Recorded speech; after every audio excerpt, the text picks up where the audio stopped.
Today's video is on Los Albos, el eterno campeón, that is Colo-Colo of Chile.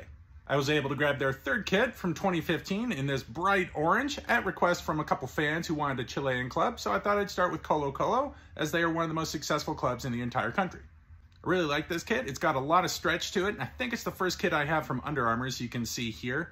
The name I gave you at the beginning, Los Albos, is a nickname for them, so orange is an odd color because their home colors are all white.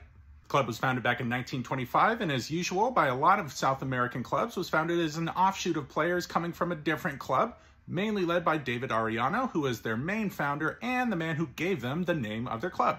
He chose the name of the club after Colo-Colo, a famous cacique of the Mapuche people who have lived traditionally across a south-central band of Chile over the Andes into Argentina as well. And so you know, cacique generally means chief. You can see traditional imagery of him in the shield at the center of the crest. And there's a lot more going on their crest that can tell you about the history of their club. First to the straightforward items on it, being the 3 stars at the bottom for over 30 league titles in the country, as well as the single star above for the 1991 Copa Libertadores title that they won, being the only Chilean club who's ever won the tournament.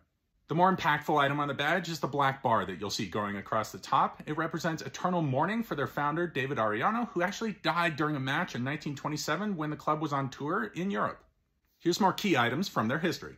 During a previous video about Alianza Lima of Peru, we spoke about Colo-Colo's connection to them having to do with an air disaster that killed a majority of the team in Peru, with Colo-Colo coming to their aid by loaning players to them so they could finish their season and rebuild the club. The two clubs have an eternal bond because of it. That period from 1990 to 1993 has to be their most successful in the club's history, with the Copa Libertadores victory in 91, followed in 92 by winning the Recopa and then the Copa Interamericana against Cruzeiro of Brazil and Puebla of Mexico, respectively. Their manager for that period was Mirko Josic from Croatia, and it's odd to see an Eastern European manager in South America. It's an uncommon situation, but he then moved on to manage the national team for Chile. As the biggest club in the country, they generally take on rivalries with the next biggest clubs in the country, and they really are the club that everybody's chasing after. Their 3 key rivals being Universidad de Chile, Cobreloa, and Universidad Católica. Into former players, there are a lot of Chilean players that have come through Colo-Colo, with players like Claudio Bravo, as well as Arturo Vidal starting with the club before moving on to clubs in Europe, and even Alexis Sanchez had a lone stand at the beginning of his career at Colo-Colo, but is much more famous for his time at European clubs. As you can tell from those names, Colo-Colo has a tradition of having a great academy and good young players, and their current squad is no different.